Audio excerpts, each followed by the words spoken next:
क्या आपको मालूम है कि इस तरह के प्लास्टिक बैग और इसी तरह का फुजला हम सब की ज़िंदगियों को नुकसान पहुंचा रहा है। ना सिर्फ हमारी ज़िंदगियों को बल्कि आबी हयात और परिंदों को भी नुकसान पहुंचाता है।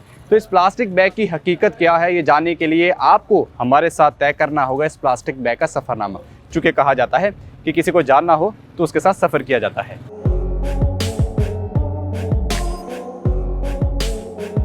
मार्केट में सौदा सलफ के साथ आने वाला प्लास्टिक बैग घर में ज्यादा वक्त नहीं गुजार पाता और कूड़ेदान की नजर कर दिया जाता है। वहां से महकमा सफाई के ट्रकों पर हिचकोले खाते पहुंचता है, डंपिंग स्टेशन और वहां फेंक दिया जाता है। दही इलाकों में तो इसका मुकद्दर जलना ठहरता है और यूं फिजा मजीद आलूदा हो जाती है और इंसान हो या परिंदे, जहर आलूद हवा सबके लिए यकसा खतरनाक होती है। 1500 टन के करीब डेली जो है वो सॉलिड वेस्ट एक अंदाज़ा है कि इतना जो है ना वो जनरेट हो रहा है। ज़मीन को मुतासर करने से पहले जो पहला प्रोसेस जो है, जब ये ट्रांसपोर्ट होता है तो उस वक्त भी ये बैड स्मेल इससे प्रोड्यूस होती है।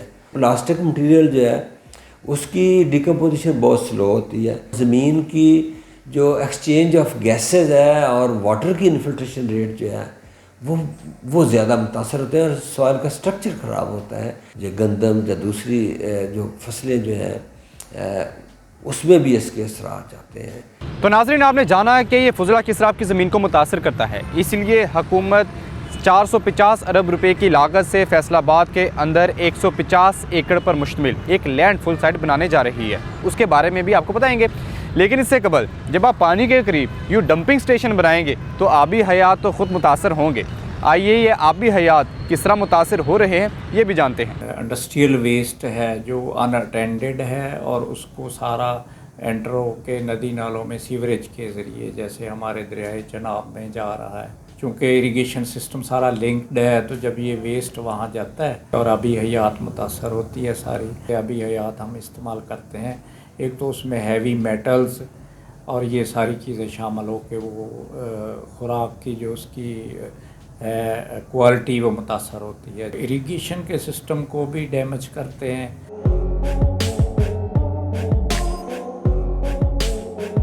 दही इलाकों में सॉलिड वेस्ट मैनेजमेंट का निजाम मौसर न होने से वहां कूड़े को जला दिया जाता है। कूड़े को आग लगाने से कार्बन मोनोऑक्साइड और दीगर जहरीली गैसों का अखराज होता है। फिजाओं में जहर घुलते ही परिंदे बेचैन हो जाते हैं और वहां से हिजरत कर जाते हैं। ऐसे मुकाम पर मुसलसल सांस लेना परिंदों की जिंदगियों पर बोझ होता है।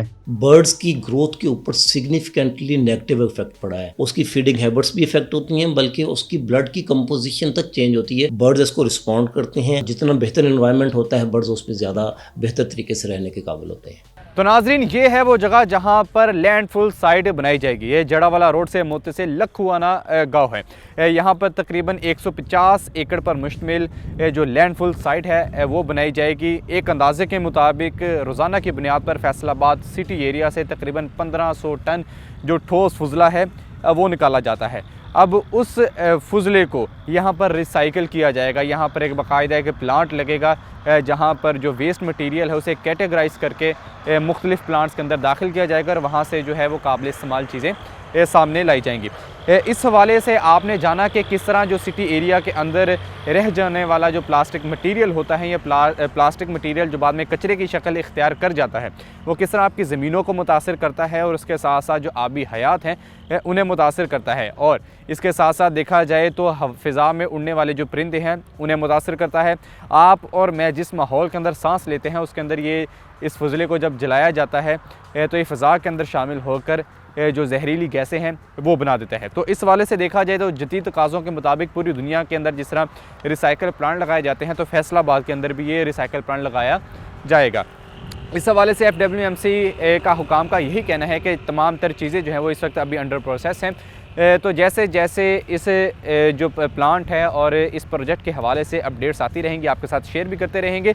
अलबत्ता देखना ये है कि ये प्लांट जो है वो कितना मुस्तकबिल के अंदर कामयाब साबित होता है और इसके साथ साथ ये कितना जो फैसलाबाद का जो कूड़ा क्रिकेट है उसे डिकम्पोज करने की, रिसाइकिल करने की कैपेसिटी रखता है। मेरी टीम के हमरा मेरे कैमरामैन इशाक बुखारी समेत मुझे इजाज़त दीजिए। खुदा हाफिज़।